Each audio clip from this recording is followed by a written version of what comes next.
Christopher George Latour Wallace, May 21st, 1972 to March 9th, 1997, better known as his stage name, the Notorious B.I.G. or Biggie Smalls, was an American rapper rooted in the East Coast hip-hop and particularly gangster rap. He is widely considered to be one of the greatest rappers of all time. Hey, this is the Melody Podcast. I'm your host, James Shelton. Let's get it on. Student, now we're ready to share stories of melodies that fill the air. From rock and roll to soul and everything in between, we'll take you on a journey, it's a sonic dream. Welcome to the Melody Podcast, where music comes alive. Christopher Wallace, also known as Notorious B.I.G. and Biggie Smalls, was at the vanguard of 1990s rap music, and his fame would burn glaringly bright, if only briefly in life. Landed as one of the greatest rappers of all time by peers and within the recording industry, Smalls' legacy, influence, and success would go on to almost eclipse what he achieved in life ahead of his shocking 1997 murder at the age of 24. He was born May 21st, 1972 in Brooklyn, New York to Jamaican-born parents. His father left the family when Smalls was 2 years old. His mother, Violetta, taught preschool and worked other jobs in order to give her son a solid education. He attended the Roman Catholic Bishop Lowland Memorial High School before transferring to George Westinghouse Career and Technical Education High School, where his skill with words helped him excel in English studies. Growing up in and around the Bedford Stuyvesant neighborhood of Brooklyn, Smalls was witness to and immersed in street life from a young age, entering during the crack cocaine epidemic of the 1980s and 90s. Christopher did very well in high school. He just talked back a lot. Violetta said of her son, he was a smartass. Seeing street hustling as a quick cash route, Smalls dropped out of high school at the age of 17. He used his early experiences to help create an authentic rap persona. Smalls began dealing drugs around the age of 12, plying trade among Brooklyn's Fulton Street, activities his mother says she was unaware of. I found out about my son and his little antics through his music and through magazines, she told the New York Times.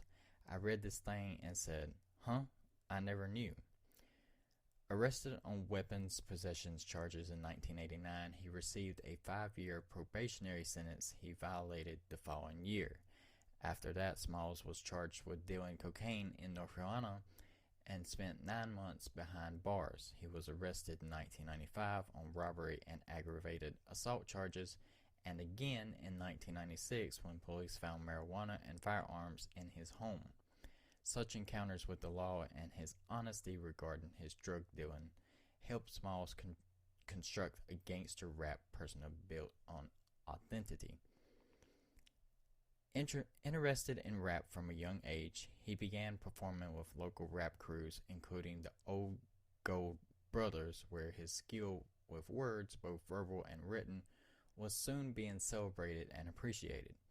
By age 13, he was nearly 6 feet tall and heavyset, his physical preference earning him the childhood nickname Big, which he would capitalize on in his immense career as Biggie Smalls, Big Papa, and the Notorious B.I.G.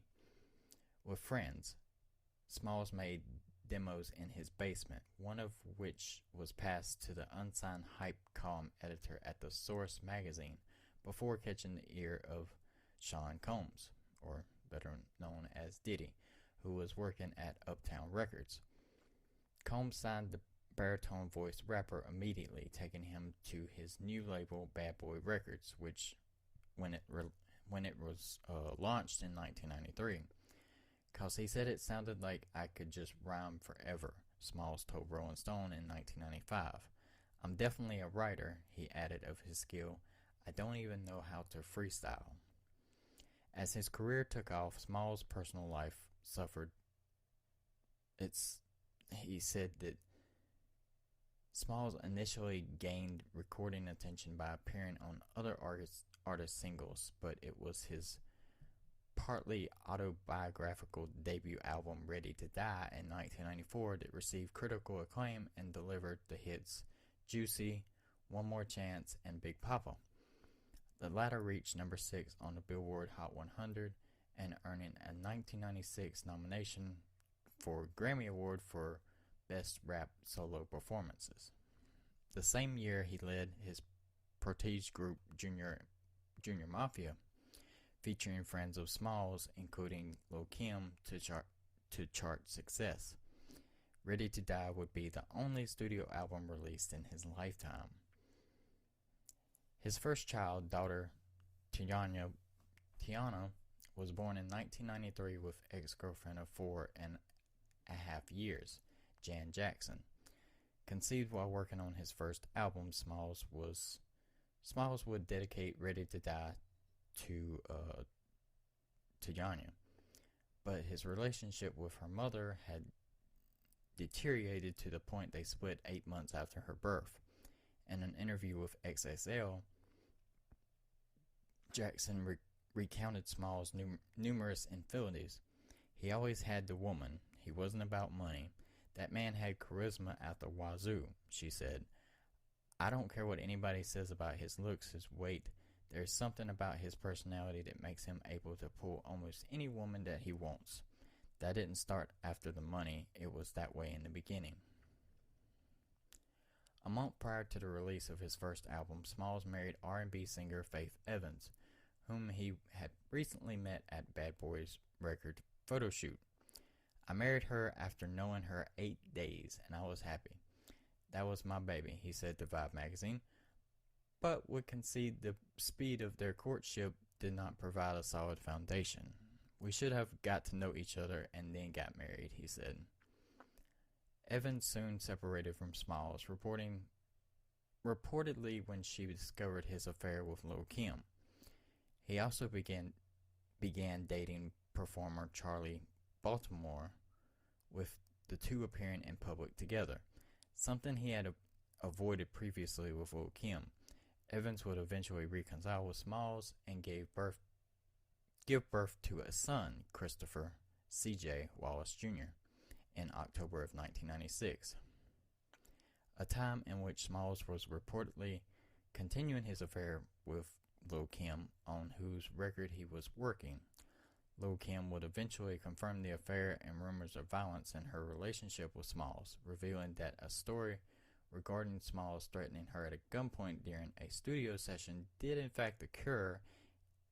"It did happen," she said during a 2018 interview with Ebro in the Morning, adding that the recounted story was very close to the truth.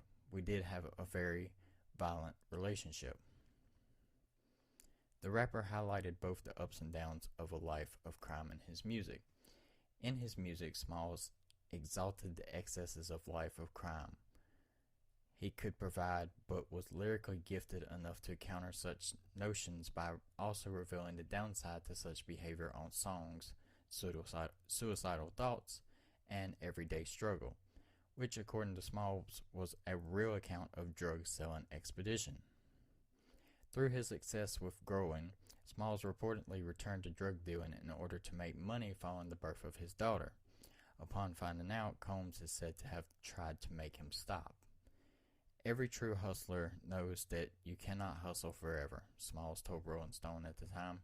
"You will go to jail eventually if the police or feds aren't on you." Drawn into the East Coast-West Coast hip-hop rivalry following the success of Ready to Die, Smalls came to represent the East Coast alongside Bad Boy Records, while rapper and former friend Tupac Shakur and Los Angeles-based Death Row Records were the West Coast, with both sides taking phenomenal and blunt digs against the other in music releases, videos, and interviews. On September 7, 1996, Shakur was fatally shot in a drive-by shooting in Las Vegas, Nevada, and no culprit was apprehended. And rumors circulated that Smalls was somehow implicated in the death due to the ongoing feud. Rumors Smalls refuted. On March 9, 1997, in Los Angeles, Smalls left a Soul Train Music Awards after party early in the morning to return to his hotel. While stopped at a red light, a black car pulled alongside the vehicle in which Smalls was traveling, and the rapper was shot 4 times with a pistol brandished from the Parell car. Rushed to Cedars-Sinai Medical Center, he was pronounced dead at 1:15 a.m. The murder case remains unsolved. 16 days after his death, his 2-disc second album, eerily titled Life After Death, was released as planned, reaching number 1 on Billboard 200 chart. It included the hit songs Hypnotize and Mo Money, More Problems. As influential in Death as in Life, Smalls' lyrics would be sampled by artists as diverse as Jay-Z, Alicia Keys, Michael Jackson, Usher, and Lil Wayne.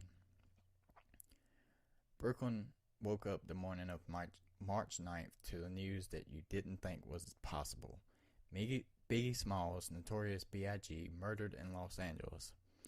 Like, that is a part of Brooklyn's soul and spirit that it will never get back, because he was meant that much to the community. He took Brooklyn everywhere with him. So that community, that day of the funeral procession, they gave Big one of the last wishes, because he says on the song, "Still can't stop the rain. I rely on Bed-Stuy to put it down if I die." And Bed-Stuy in Brooklyn and Clinton Hill took that personally. And when the hearse was going through Brooklyn, it turns into a party, because that was Biggie's last wish. That is also my last wish. Make sure it's a party, not a funeral. Biggie's top 5 songs are: number 1, Hypnotize with 1.1 billion streams. Number 2, with Big Papa, 1 billion streams. Number 3, with Juicy with 750 million streams. Number 4, with Mo Money, More Problems, 495 million streams. And number 5, with Notorious Thugs with 250 million streams. Thanks for listening, and if you enjoyed this episode, please leave a 5-star